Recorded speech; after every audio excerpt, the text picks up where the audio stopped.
may paglaom ba sa paggamit og droga? Basahon nato. No? Walang paglaom sa drug user. Asa pa dong? Either hospital, muagi kag hospital, mahal kung maagi ka. Pero kung muagi ka pa, gastos po. Or rehabilitation, agi ka sa rehab. Or finally, adto ka sa kamatayon. Pangutana sa pagsarako mga bata. Basa, what? Ano ang tubag? Ano ang solusyon?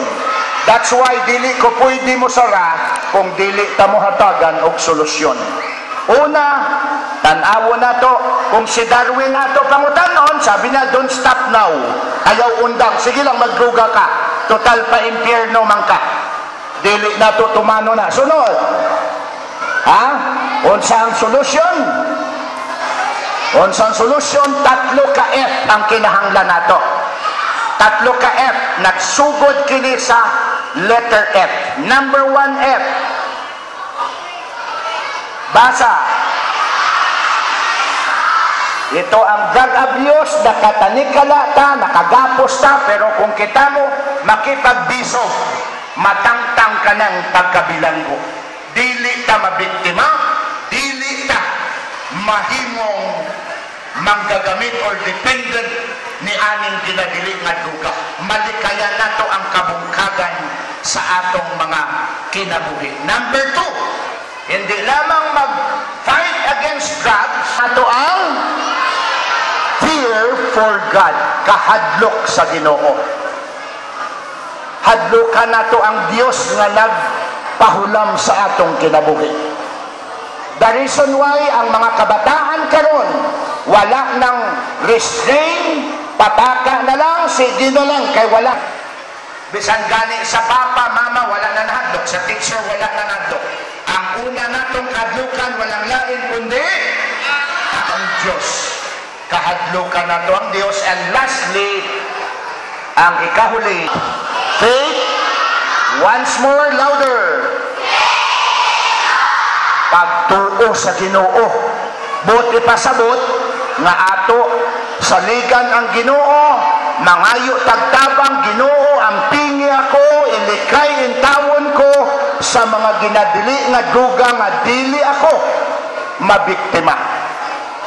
Nagatuo ba ta sa Ginoo nga mutabang ka nato, mga bata? Kinahanglan nato nga saligan ang Dios. Muampo si Dr. Bordales karon na hapon, iisa ang tuo nga kamot kay mangayo tagtabang sa Ginoo, mangayo taog pag-amping sa atong mga kinabuhi. I want you to repeat this prayer after me. Manaog ko para duol ko sa inyo.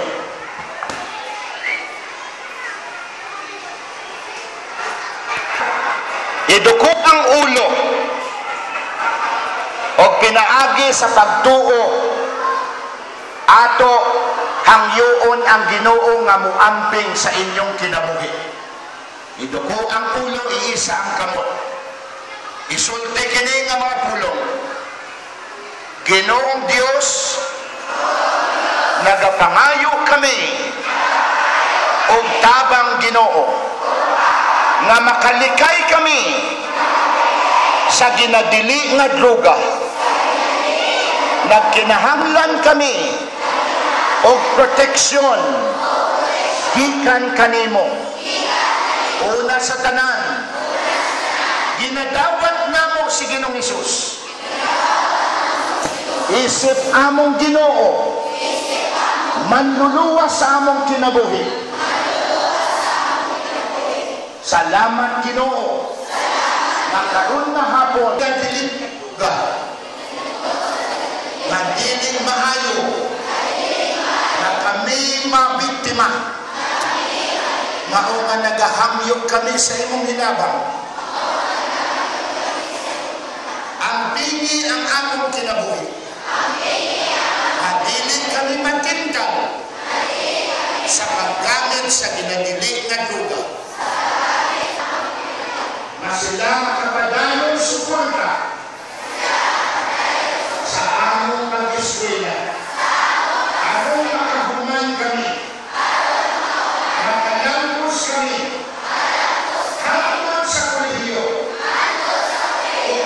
mangita kami o kabaho. Tapos makatabang kami sa among mga amahan o ginahan o mga kaisunan o mahimo kami panalangin sa among naso na daghan na o problema. Pananamimipot ang among pinangga na eskwelahan. Ang aming principal, ang tanan ng mga teachers, kabangis sila Ginoo, mga kalahukay sa